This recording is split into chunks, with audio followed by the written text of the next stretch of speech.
2월 21일 오늘 통독 본문은 민수기 20장부터 22장입니다.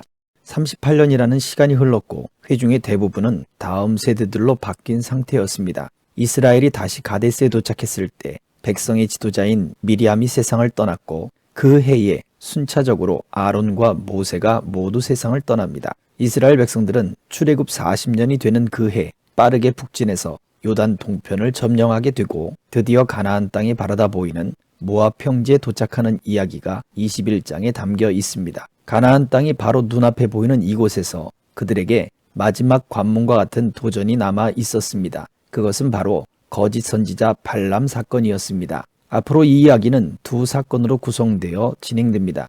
광야 40년의 시간이 하나님의 인도하심과 하나님의 때에 따라 성취되고 이루어져 갔습니다. 광야 같은 삶의 역경보다 하나님의 때와 하나님의 일이 성취되는 모습을 보는 것이 이것이 우리가 추구해야 할 더 가치 있는 일임을 보여준다 할 수 있겠습니다. 오늘도 지치지 말고 믿음의 새 일들과 하나님의 역사를 써내려가는 삶이 되어지기를 주의 이름으로 축복합니다.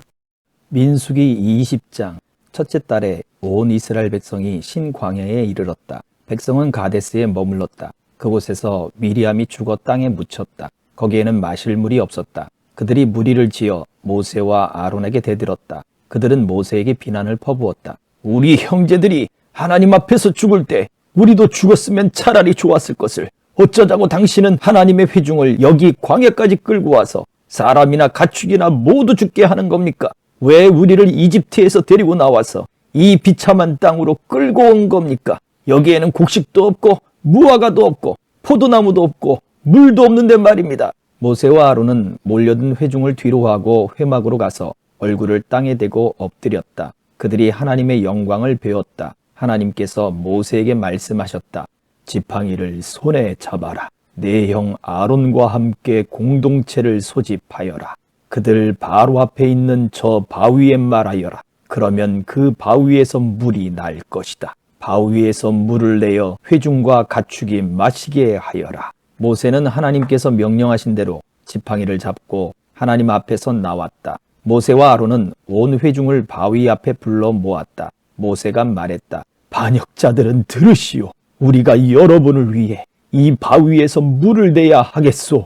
이 말과 함께 모세가 팔을 들어 지팡이로 바위를 세차게 2번 쳤다. 그러자 물이 흘러나왔다. 회중과 가축이 그 물을 마셨다. 하나님께서 모세와 아론에게 말씀하셨다. 너희가 나를 신뢰하지 않고 이스라엘 백성 앞에서 나를 거룩한 경외심으로 대하지 않았으니 너희 두 사람은 내가 이 무리에게 주려고 하는 땅으로 그들을 이끌고 들어가지 못할 것이다. 이곳 무리바 다툼 셈에서 이스라엘 백성이 하나님과 다투었고 하나님께서 자신의 거룩함을 나타내 보이셨다. 모세는 가데스에서 에돔 왕에게 사신을 보내 이런 메시지를 전했다. 왕의 형제 이스라엘이 전하는 메시지입니다. 왕께서는 우리가 겪은 온갖 고초를 잘 아실 것입니다. 우리 조상은 이집트로 내려가 그곳에서 오랫동안 살았습니다. 그런데 이집트 사람들은 우리와 우리 조상을 잔인하게 학대했습니다. 우리가 하나님께 울부짖고 도움을 구하자 하나님께서 우리의 울부짖음을 들으시고 천사를 보내셔서 우리를 이집트에서 이끌어내셨습니다. 이제 우리는 왕의 영토 경계에 있는 성읍 가데스에 와 있습니다. 우리가 왕의 영토를 지나가도록 허락해 주시겠습니까? 우리가 왕의 밭이나 과수원에 들어가지 않고 왕의 우물물도 마시지 않겠습니다. 큰 길, 곧 왕의 길만 따라가겠습니다. 왕의 영토를 다 지나갈 때까지 오른쪽으로나 왼쪽으로나 벗어나지 않겠습니다. 에돔 왕이 대답했다. 절대 안 된다. 내 땅에 발을 딛는 순간 내가 너희를 죽일 것이다. 이스라엘 백성이 말했다. 들어보십시오. 우리가 큰 길로만 다니겠습니다. 우리나 우리 가축이 물을 마시면 그 값을 치르겠습니다. 우리는 위험한 사람들이 아닙니다. 그저 발이 부르튼 여행자들일 뿐입니다. 왕은 같은 답변을 보내왔다. 안 된다. 너희는 지나갈 수 없다. 에돔 왕은 무장한 많은 백성을 거느리고 나와서 길을 막았다. 에돔 왕은 그들이 자기 영토를 지나가지 못하게 했다. 그래서 이스라엘은 에돔을 돌아갈 수밖에 없었다. 에돔 왕에게 이스라엘 백성 온 무리가 가데스를 출발하여 호르산으로 나아갔다. 하나님께서 에돔 경계에 있는 호르산에서 모세와 아론에게 말씀하셨다. 아론이 자기 조상에게 돌아갈 때가 되었다. 그는 내가 이스라엘 백성에게 주려고 하는 땅에 들어가지 못할 것이다. 너희가 무리바 셈에서 내 명령을 거역했기 때문이다. 너는 아론과 그의 아들 엘르아사를 데리고 호르산으로 올라가거라. 아론의 옷을 벗겨 그의 아들 엘르아살에게 입혀라. 아론이 거기서 자기 조상에게 돌아가 죽을 것이다. 모세가 하나님의 명령에 순종했다. 그들은 온 회중이 지켜보는 앞에서 호르산으로 올라갔다. 모세는 아론의 옷을 벗겨 그의 아들 엘르아살에게 입혔다. 아론이 그 산의 꼭대기에서 죽자 모세와 엘르아살은 산에서 내려왔다. 온 회중이 아론이 죽었다는 소식을 듣고 30일 동안 그의 죽음을 슬퍼했다. 21장 네겝 지역에서 다스리던 가나안 사람 아랏 왕은 이스라엘이 아다림 길로 진격해 오고 있다는 소식을 들었다. 그는 이스라엘을 공격하여 그들 가운데 일부를 포로로 잡아갔다. 이스라엘이 하나님께 서원했다. 이 백성을 저희 손에 넘겨주시면 저희가 그들의 성읍들을 쳐부수고 그 잔해를 하나님께 바쳐 거룩한 진멸이 되게 하겠습니다. 하나님께서 이스라엘의 기도를 들으시고 가나안 사람을 그들 손에 넘겨주셨다.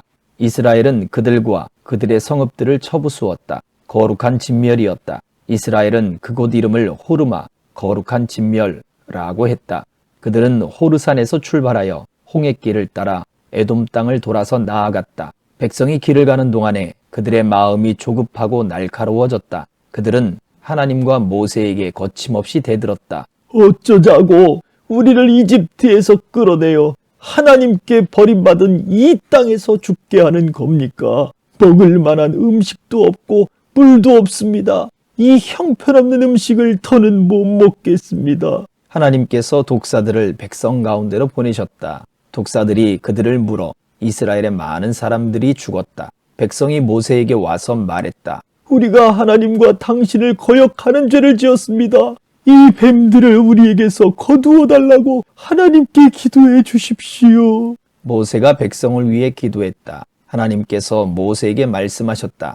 뱀 한 마리를 만들어 깃대에 매달아라. 물린 자는 누구든지 그것을 보면 살게 될 것이다. 모세는 이글거리는 구리로 뱀을 만들어 깃대 위에 달아 놓았다. 뱀에게 물린 사람마다 그 구리뱀을 보고 살아났다. 이스라엘 백성이 길을 떠나 오봇에 진을 쳤다. 오봇을 떠나서는 모압 맞은편 동쪽 광야의 이에 아바림에 진을 쳤다. 그곳을 떠나서는 세렛 골짜기에 진을 쳤다. 그 다음에는 아모리 땅과 모압 땅의 경계에 있는 아르논 강을 따라 진을 쳤다. 하나님의 전쟁기는 이 지역을 두고 다음과 같이 기록하고 있다. 수바이와 헙과 아르논 골짜기들은 협곡 벼랑을 따라 아르촐락으로 뻗어 있고 모압의 경계 쪽으로 가파르게 기울어 있다.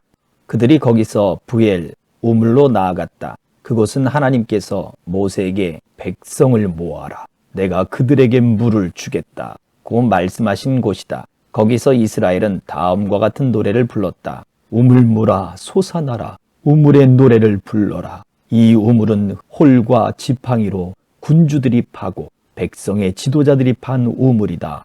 그들은 광야에서 mat다나를 떠나 나할리엘에 이르렀고 나할리엘을 떠나 바못 고원에 이르렀고 바못을 떠나 모압 들판을 향해 트인 골짜기로 나아갔다. 그곳은 비스가 꼭대기 산이 솟아올라 여시몬 황무지가 내려다 보이는 곳이었다.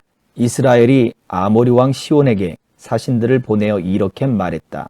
우리가 왕의 영토를 지나가게 해 주십시오. 우리가 왕의 밭에 들어가지 않고 왕의 포도밭에서 우물물을 마시지도 않겠습니다. 우리는 왕의 영토를 다 지나갈 때까지 큰 길, 곧 왕의 길만 따라가겠습니다. 그러나 시온은 이스라엘이 지나가는 것을 허락하지 않았다. 오히려 이스라엘과 싸우려고 군대를 소집하여 광야로 진격해왔다. 그는 야하스에 이르러 이스라엘을 공격했다. 그러나 이스라엘이 맹렬히 싸워 그를 무찌르고 아르논에서 얍복, 곧 암몬의 경계에 이르기까지 그의 영토를 점령했다. 그들은 거기서 멈추었는데 암몬의 경계가 요새화되어 있었기 때문이다. 이스라엘은 헤스본과 그 주변 모든 마을을 포함한 아모리 사람의 모든 성읍을 점령했다. 헤스본은 아모리 왕 시혼이 다스리던 수도였다. 시혼은 모압의 이전 왕을 공격해서 북쪽으로 아르논강에 이르기까지 그의 모든 영토를 빼앗은 왕이다. 그래서 시인들은 이렇게 노래했다. 헤스본으로 와서 도성을 재건하여라. 시혼의 성읍을 복구하여라.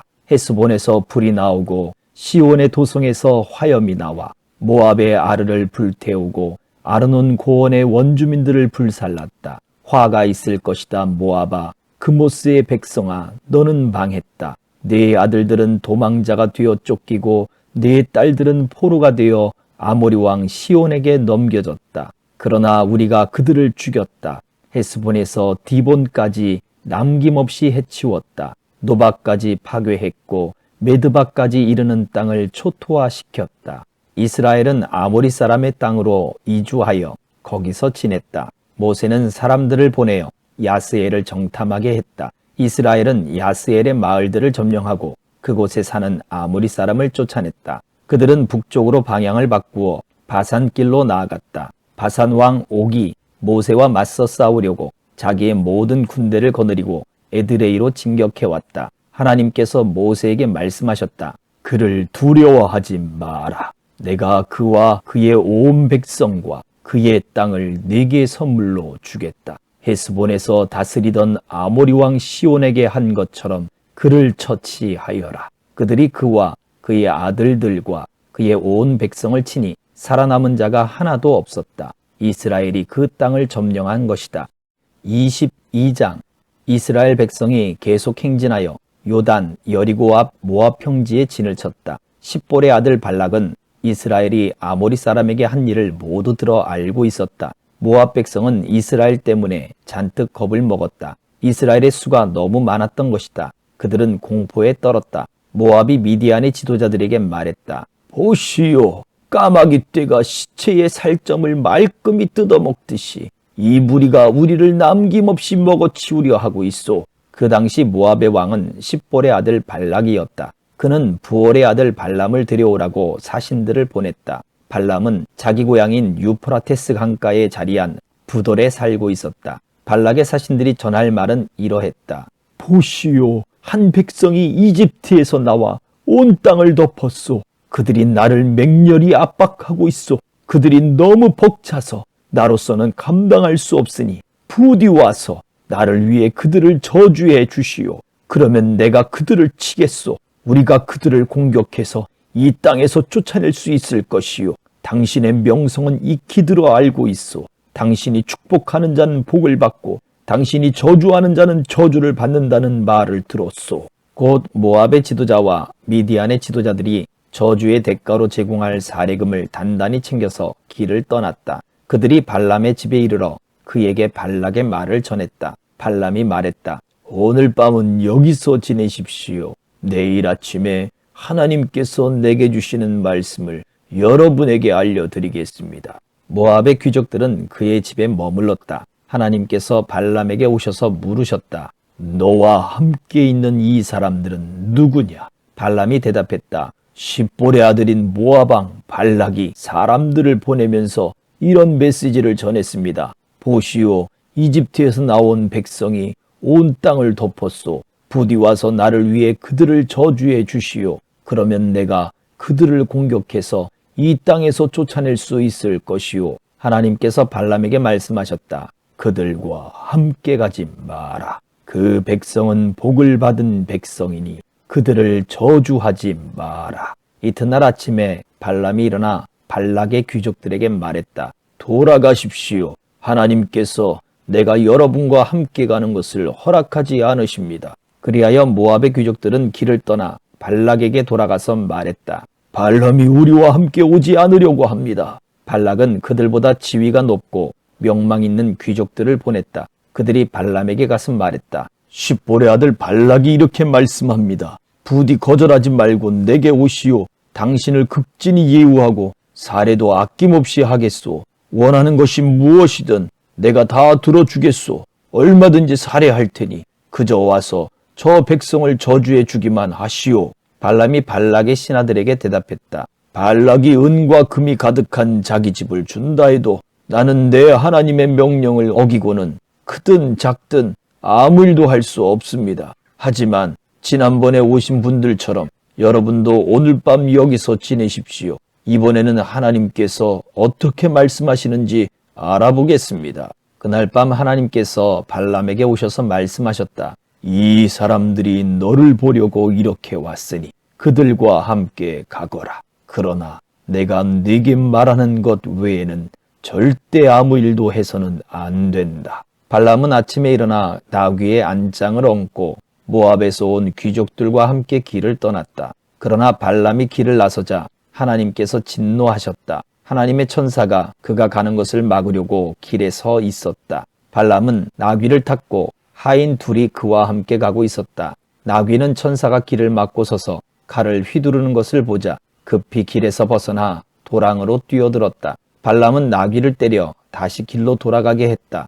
그러나 그들이 길 양옆으로 울타리가 세워진 포도밭 사이로 지나갈 때 나귀는 길을 막고선 하나님의 천사를 다시 보게 되었다. 나귀는 울타리 쪽으로 몸을 붙여 발람의 발이 울타리에 짓눌리게 했다. 그러자 발람이 다시 나귀를 때렸다. 하나님의 천사가 또다시 길을 막아섰다. 이번에는 길목이 매우 비좁아서 오른쪽으로도 왼쪽으로도 빠져나갈 틈이 없었다. 발람의 나귀는 천사를 보자 그만 주저앉고 말았다. 발람은 화가 치밀어 지팡이로 나귀를 때렸다. 그때 하나님께서 나귀의 입을 열어주셨다. 나귀가 발람에게 말했다. 도대체 제가 당신께 무엇을 잘못했기에 저를 이렇게 3번씩이나 때리십니까? 발람이 말했다. 네가 나를 가지고 놀지 않았느냐? 내게 칼이 있었으면 벌써 너를 죽였을 것이다. 나귀가 발람에게 말했다. 이때까지 저는 여러 해 동안 당신의 충실한 나귀가 아니었습니까? 제가 전에 당신에게 이와 같은 짓을 한 적이 있습니까? 말씀해 보십시오. 그가 말했다. 없다. 그때 하나님께서 발람의 눈을 열어 상황을 보게 해주셨다. 그가 보니 하나님의 천사가 길을 막고 서서 칼을 휘두르고 있었다. 발람이 얼굴을 땅에 대고 엎드렸다. 하나님의 천사가 그에게 말했다. 너는 어째서 내 불쌍한 나귀를 이렇게 3번씩이나 때렸느냐? 네가 성급히 길을 나서기에 내가 너를 막으려고 왔다. 나귀가 나를 보고 내게서 3번이나 비켜갔다. 그렇지 않았으면 내가 벌써 너를 죽이고 나귀는 살려서 풀어주었을 것이다. 발람이 하나님의 천사에게 말했다. 제가 잘못했습니다. 당신께서 저를 막으시려고 길에 서 계신 줄 몰랐습니다. 제가 하려는 일을 기뻐하지 않으시면 돌아가겠습니다. 하나님의 천사가 발람에게 말했다. 그들과 함께 가거라. 다만 내가 네게 일러주는 것만 말하여라. 다른 말은 절대로 해서는 안 된다. 그리하여 발람은 발락의 귀족들과 함께 갔다. 발락은 발람이 오고 있다는 소식을 듣고 그를 마중하러 자기 영토의 경계 아르논 강가에 자리한 모압 사람의 성읍으로 나갔다. 발락이 발람에게 말했다. 내가 긴급한 전가를 보내 도움을 요청하지 않았소. 내가 부를 때 왜 오지 않았소. 내가 넉넉하게 살해하지 못할 것이라고 생각한 것이요. 발람이 발락에게 말했다. 내가 이렇게 오지 않았습니까? 그러나 나는 아무것도 알려드릴 수 없습니다. 나는 하나님께서 내게 주시는 말씀만 전할 수 있습니다. 다른 말은 한마디도 할 수 없습니다. 발람은 발락과 함께 기럇 후솥 중심가으로 갔다. 발락은 소와 양을 잡아 제물로 바치고 그 제물을 발람과 그와 함께한 귀족들에게 선물했다. 이튿날 새벽에 발락이 발람을 데리고 이스라엘 백성 일부가 잘 보이는 바못 바알의 산당로 올라갔다. 아멘.